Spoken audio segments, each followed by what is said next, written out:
السلام علیکم ورحمۃ اللہ وبرکاتہ۔ وعلیکم السلام ورحمۃ اللہ وبرکاتہ۔ کل کے لیسن میں سے کوئی بات آپ شیئر کرنا چاہیں؟ جی آپ فرمائیے۔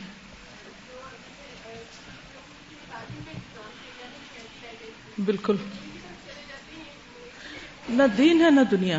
آپ کو معلوم ہے کہ ابھی جو سیلاب آیا ہے اس پر الحمدللہ الہدا کراچی کی ٹیمز جو ہیں وہ مختلف علاقوں میں خود جا کر سامان تقسیم کر رہی ہیں۔ تو میرا خیال ہے پرسوں بھی ایک ٹیم گئی ہوئی تھی ٹنڈو آدم کی طرف، اور اس سے بھی آگے اندرون سندھ میں تقریباً 7 گھنٹے کی ڈرائیو کے بعد وہ لوگ پہنچے تھے، اور وہاں پر جا کر انہوں نے جو حالات دیکھے اور جو منظر تھا وہ بیان سے باہر ہے کہ ہم جن نعمتوں میں ہیں ان پر اگر ہم سارا دن بھی شکر کا سجدہ ادا کریں تو بھی کافی نہیں ہوگا۔ اس کی مثلاً ہائی لائٹس میں کیا کہ دور دور تک پانی کھڑا ہے، فصلیں تباہ ہو رہی ہیں۔ مثلا گنے کی فصل ہے وہ پانی میں ہے تو گنا گل رہا ہے، کپاس کی فصل تھی تو اس کے اوپر پانی اور کیچڑ پڑ گیا تو وہ ساری بیٹھ گئی۔ اسی طرح باقی چیزیں بھی ان استعمال کے قابل نہیں رہی جو اگی ہوئی فصلیں تھیں، اور مزید یہ پیشن گوئی کی جا رہی ہے کہ آئندہ 2 سال تک اس زمین پر اگا بھی نہیں سکیں گے، کیونکہ پانی کی سطح اتنی اوپر ہو گئی ہے کہ وہ سالٹ اٹیک کی وجہ سے بنجر ہونے کا خطرہ ہے ان کا۔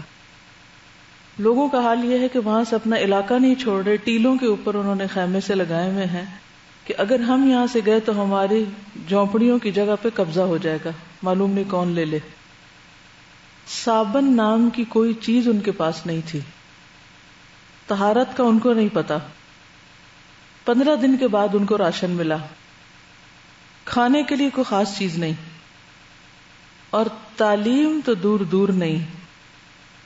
انہوں نے لکھا جو وہاں پر گئی تھی ٹیم کے ساتھ کہ 18 سے 20 سال کی عمر کے نوجوان لڑکے 100% کو، یعنی سب کے سب کو کلمہ نہیں آتا تھا۔ نوجوانوں کو، ایک آدھ کو تھوڑا بہت آتا تھا اور وہ بھی ٹھیک نہیں۔ 100% جہالت، دین کیا دنیا کیا دونوں کی۔ یہ پاکستان ہے۔ تو جس ملک میں تعلیم کا، دین کا، اخلاق کا یہ عالم ہو، وہاں سے کیسے لوگ نکلیں گے؟ یہ نوجوان کل بڑے ہو کر کیا کریں گے؟ ان کی گود سے جو نسلیں پلیں گی وہ کیا ہوں گی؟ ادھر ہمارے نبی صلی اللہ علیہ وسلم کی سنت کیا ہے کہ سب سے پہلے تعلیم کا انتظام کیا ہے۔ پہلی چیز جو مدینہ پہنچتے ہی بنائی وہ کیا تھی؟ مسجد۔ دوسری عمارت جو بنائی وہ بھی کیا تھی؟ مسجد۔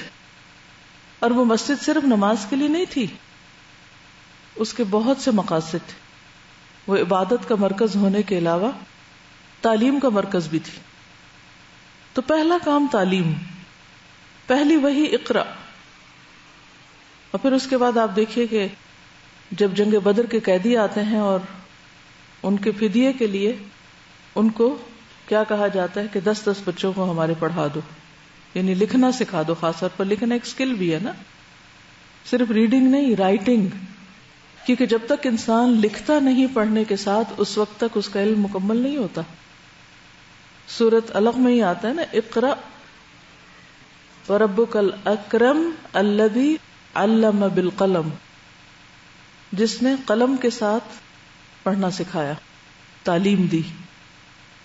ایک طرف تو یہ عالم ہے، دوسری طرف اگر ہم اپنے رویوں پر غور کریں، ایک وقت وہ ہوتا تھا کہ لوگ استاد کو، ٹیچر کو، تعلیم دینے والے کو عزت اور قدر کی نگاہ سے دیکھتے تھے۔ آج کوئی ٹیلنٹڈ شخص ٹیچر نہیں بننا چاہتا۔ کسی لڑکی سے پوچھیں، کسی اللہ ماشاء اللہ ایکسیپشنل کیسز تو ہر چیز میں ہوتے ہیں، لیکن ایک عمومی ٹرینڈ اور رجحان کیا ہے؟ ڈاکٹر بن جائیں، انجینئر بن جائیں، بزنس کے سبجیکٹس پڑھ لیں، اور مختلف سبجیکٹس جن کو بعد کی زندگی میں کچھ بھی پریکٹس نہیں کرنا، صرف ڈگری۔ اور ڈگری کس لیے؟ صرف اپنی شان بڑھانے کے لیے۔ اندر وہ سپارک ہی نہیں کہ کسی لا علم شخص کی مدد کرے۔ یعنی ہم تو جہالت کی ایسی بیماری میں ہیں کہ کسی بھی وبائی مرض سے زیادہ خطرناک حالت ہے ہماری. یہ اللہ کی قدرت ہے نا کہ سیلاب جیسی چیزیں ایسی ساری چیزوں کو اٹھا کے سامنے لے آتی ہیں. ایک ایمرجنسی کی کیفیت پیدا ہو جاتی ہے، پھر اگر دیکھنا چاہے کوئی تو صرف قوم کی بھوک ننگ نظر نہیں آتی، صرف جہالت بھی نظر آتی ہے. تو ایسے میں ہمارا فریضہ کیا بنتا ہے، ہمارے پیارے رسول کی سنت کیا بنتی ہے کہ ہم کیا کریں. اگر ہم میں سے ہر شخص کچھ لوگوں کو ہی پڑھا دے یا اس کام میں تعاون کر دے تو کتنے لوگوں کی زندگیاں سنور جائیں. صرف دنیا نہیں، آخرت بھی سنورے. کیونکہ ہمارے دین میں تو علم جو ہے وہ صرف دنیا کی کمائی حاصل کرنے کا ذریعہ نہیں ہے، وہ اس سے اعلیٰ مقاصد کو حاصل کرنے کا ذریعہ ہے. بہت سے لوگ پڑھ لکھ کے بیٹھے کچھ بھی نہیں کر رہے، ان کے پاس ٹیلنٹ بھی ہے، مہارت بھی ہے، کر بھی سکتے ہیں، اس کے باوجود کام نہیں کرنا چاہتے کیونکہ اس میں لگتی ہے محنت زیادہ. کسی کو سکھانے کے لیے صبر چاہیے ہوتا ہے، محنت چاہیے ہوتی ہے. آپ نے دیکھا ہوگا کہ جب آپ طالب علم ہیں تو پڑھتے پڑھتے آپ کے ہاتھوں سے کتابیں چھوٹ جاتی ہیں، آپ نیند آنے لگتی ہے، تھکتے ہیں، ہوتا ہے نا یہ. تو آپ کا کیا خیال ہے جو استاد ہیں وہ اس مرحلے سے گزر گئے، ان کے ساتھ یہ سب نہیں ہوتا؟ سب کچھ ہوتا ہے، لیکن وہ ان ساری تکلیفوں پہ صبر کرتے ہیں. کس لیے؟ تاکہ ان کے علم سے جو اللہ نے ان کو بطور امانت دیا دوسرے لوگ فائدہ اٹھا سکیں.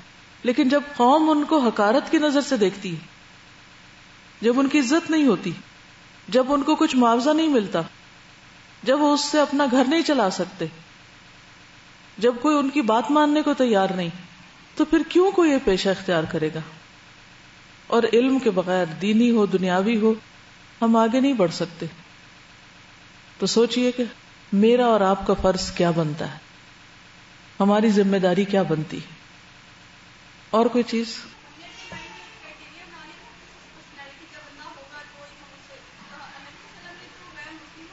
بالکل. پھر ہماری ایک اور مشکل کیا ہے کہ ہم نے ایک معیار مقرر کر لیا کہ جو ٹیچر اس کی پرسنالٹی یہ ہو، اس کی کوالیفیکیشن یہ ہو، ایک ڈریم لینڈ میں ہم بستے ہیں کہ اگر وہ نہیں ملا تو ہم نے پڑھنا ہی نہیں. نبی صلی اللہ علیہ وسلم یہاں پر آپ دیکھیے کہ ایمرجنسی کی صورت میں صرف نان مسلم نہیں، اپنے دشمنوں سے استفادہ کر رہے ہیں، قوم کو ان سے پڑھوا رہے ہیں، اور خصوصاً لکھنا سکھایا تھا. اس کی ایک مثال حضرت زید بن ثابت ہے. زید بن ثابت انصاری یہ پہلے لکھنا پڑھنا نہیں جانتے تھے، انہوں نے بدری قیدیوں سے ہی لکھنا پڑھنا سیکھا، یہاں تک کہ وہ رسول اللہ صلی اللہ علیہ وسلم کے خاص کاتب بن گئے، یعنی سیکریٹری بن گئے، جنہوں نے حضرت ابو بکر کی خلافت میں قرآن کا مکمل نسخہ لکھ کر تیار کیا تھا. پھر یہی تھے جنہوں نے حضرت عثمان کے زمانے میں قرآن کے مزید نسخے کتابت شدہ خود اپنے ہاتھ سے لکھ کے تیار کر کے ساری سلطنتوں کو بھیجے تھے. آج میرے اور آپ کے پاس جو مصحف ہے اس میں ان کا بھی حصہ ہے. حفظ کرنے والوں نے تو کیا لیکن انہوں نے اس کو لکھا. تو اس سے کیا پتہ چلتا ہے کہ ذہن میں اگر وسعت ہو تو دین ہی کی ترقی ہوتی. آج ہمارے اندر تعصب بہت آ گیا، اس سے نہیں سیکھنا، یہ نہیں کرنا، اس سے نہیں ملنا، اس سے. انسان کو انسان سمجھو، فائدہ پہنچاؤ بھی اور فائدہ حاصل بھی کرو، اور تعصب سے کام نہ لو. ٹھیک ہے جی، آپ فرمائیے. بالکل، دینی تعلیم کے ساتھ دنیاوی تعلیم بے حد ضروری ہے. صرف ضروری نہیں، بے حد ضروری ہے. اس سے دماغوں میں وسعت آتی ہے، لیکن ہمیشہ گول اورینٹڈ ہونی چاہیے کہ بننا کیا ہے، آپ نے اس کو کرنا کیا ہے، وہ کہاں استعمال ہوگی. صرف ڈگری کی نیت سے پڑھنا جرم ہے میرے نزدیک. صرف ایک کاغذ کا ٹکڑا لینے کے لیے اتنے وسائل کا ضیاع کہ جس علم کو نہ انسان خود استعمال کرے اور نہ کسی اور کو اس سے فائدہ پہنچائے. وہ سیکھے کہ جس کو سیکھنے کے بعد آپ واقعی دوسروں کو فائدہ پہنچا سکیں، اور پھر پوری ڈٹرمنیشن اور نیت کے ساتھ اس کو سیکھیں. جی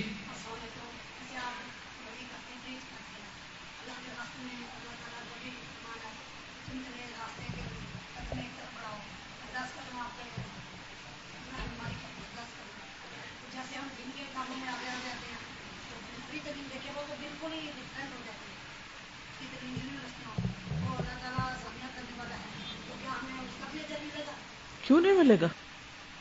ضرور ملے گا. نیت کی بات ہے نا. اسی لیے تو میں نے کہا کہ صرف ڈگری کے لیے نہیں، اگر آپ کسی مقصد کے لیے کوئی بھی علم سیکھ رہے ہیں اور اس سے انسانوں کو فائدہ پہنچاتے ہیں تو اس کے ایک ایک قدم پر آپ کے لیے اجر ہے، کیونکہ اللہ سبحانہ وتعالیٰ کو وہ شخص بہت پسند ہے جو انسانوں کے لیے سب سے زیادہ نفع بخش ہو. مثال کے طور پر آپ نے جو کپڑا پہنا ہوا ہے، کوئی بھی جو کپڑا پہنا ہوا ہے، یہ کہیں بنا تھا نا؟ کہاں بنا تھا؟ کسی فیکٹری میں. وہ فیکٹری کسی نے لگائی تھی نا؟ اس فیکٹری میں انجینئرز نے کام کیا تھا نا؟ اب سوچتے جائیں کون کون اس میں انوالو تھا. اس کے رنگوں میں کوئی کیمیکلز استعمال ہوئے تھے نا؟ کسی نے کیمسٹری پڑھی تھی نا؟ ڈیزائننگ کی تھی نا کسی نے اس کی؟ وہ مشینری بنائی تھی کسی نے؟ اگر یہ سارے کام نہ ہوتے اور ان میں سے کوئی ایک مرحلے کا نہ ہوتا تو آپ یہ پہن کے بیٹھے ہوتے؟ نہیں. تو لباس پہننا ضروری ہے. اس سے کوئی دین کا تقاضا پورا ہوتا ہے؟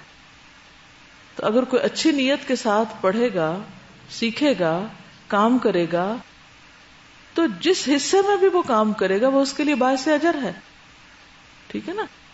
تو انما الاعمال بالنیات سوچ کی بات ہے.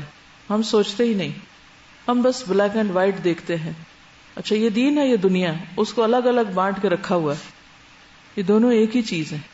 مومن کے دنیا کے بھی سارے کام اس کے دین کا حصہ ہوتے ہیں اگر وہ ان کو اللہ کی رضا کے مطابق کرتا ہے اور اللہ کے بتائے ہوئے طریقے کے مطابق کرتا ہے. ٹھیک ہے. سبحانک اللہم و بحمدک نشہد ان لا الہ الا انت نستغفرک و نتوب الیک. السلام علیکم و رحمۃ اللہ وبرکاتہ.